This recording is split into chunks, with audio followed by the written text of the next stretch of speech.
that he had her strangled. That control is also mimicked by the fact that it's all in iambic pentameter, well, more or less anyway.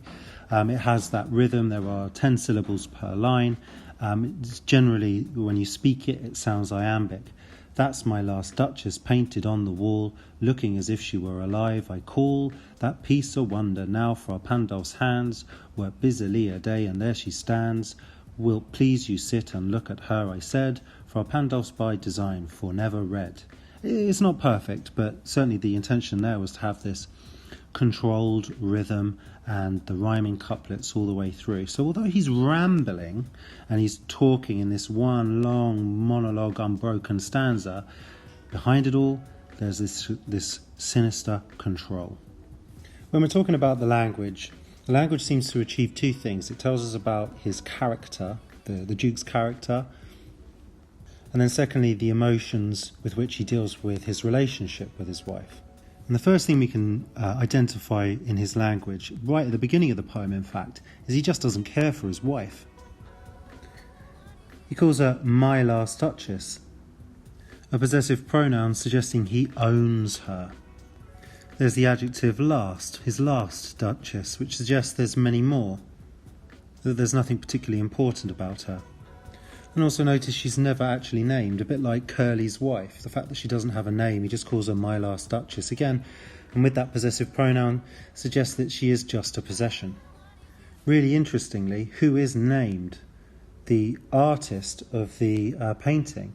He gets named, but the wife doesn't. All of these things reinforce that he simply doesn't care about the person he's supposed to love. He also seems quite a distracted man. He doesn't really care that much about his wife, and he doesn't seem to care too much about the fact that he's murdered her at the end. He, having told the story, he suddenly turns back to, just notice Neptune over there, and he starts talking about another statue. He's also quite arrogant and thinks he's smarter than everybody else in the line 9, but to myself they turned. Since none puts by the curtain I have drawn from you but I. In other words, only I can understand the picture for you. An idea repeated when he said, I choose to never to stoop. He never will bring himself down to somebody else's level. We then come to his actions in love and the source for his evil actions. And the first thing we can say is that he's a jealous man. Particularly when he said, Sir, 'twas not her husband's presence only that caused the spot of joy onto the Duchess's cheek. In other words, she's blushing for other reasons than her husband. An idea repeated when she thanked men good, with an exclamation mark, but thanked them somehow, I know not how, as if she ranked my gift of a 900-years-old name with anybody's gift. He simply didn't like the way she treated everybody equally. Again, just before there as well, he mentions her blushing again. So he didn't like her blushing, and he didn't like her thanking other men. He's bossy as well. He seems to dominate, and he dominates the interlocutor by speaking in this monologue, and he also says, I gave commands, suggesting that he may not have killed her himself, but commanded someone else to do it, because I gave commands, then all smiles stopped together. And there she stands, as if alive. Again, he's alluding to the crime he's committed, almost like a serial killer purposefully leaving clues because they want to get caught, or because they feel no one is clever enough to catch them. It's a common trait of a typical psychopath. A psychopath often justifies their evil actions because they believe that the people they're attacking are just too stupid to understand what it is that they're doing, and that in their stupidity they deserve to be killed or deserved to be hurt in some way. He's also greedy. It looks like he's after the money. He mentions the dowry. A dowry is a payment a father will make to a future husband of their daughter. Again, greediness is hardly surprising for somebody who is so selfish and egotistical. In terms of actual language devices, blush and blushing, there's a sexual allusion there, reminding us that this is about a marriage relationship, and it's that sparks his jealousy. To stoop is a verb. It means to lower oneself, and he never, adverb, never will do that. The use of the metaphor, all smiles stopped, is a metaphor that she's dead. But it's interesting that he used the word smiles and stopped her smiles. It reminds us just how evil this man is. It was her smiles, something positive, something nice, that led him to kill her, and he's just reminding us that he stopped those smiles. So this says something about the poet and summarise the poem. Well, to summarise the poem, it's a monologue about a duke who alludes to killing his wife. Fairly straightforward. In terms of the poet, Robert Browning was a romantic poet, and you want to use that term, romantic poet. They were writing around the 1800s through to the 1900s. And they're called romantics because they were concerned with this romantic idea of the countryside, because at the time there was the Industrial Revolution happening in the United Kingdom, and the Industrial Revolution was destroying nature.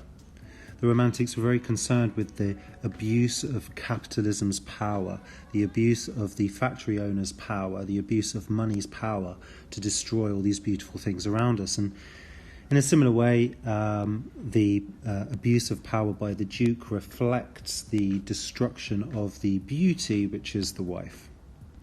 Just doing this bit about the poet being a romantic, and reminding myself that William Blake, who did the poem Tiger, which is also in the anthology, reminded me that one of the other themes that might come up is conflict. And very broadly, it's a conflict between power and innocence. And that theme is also reflected in Tiger.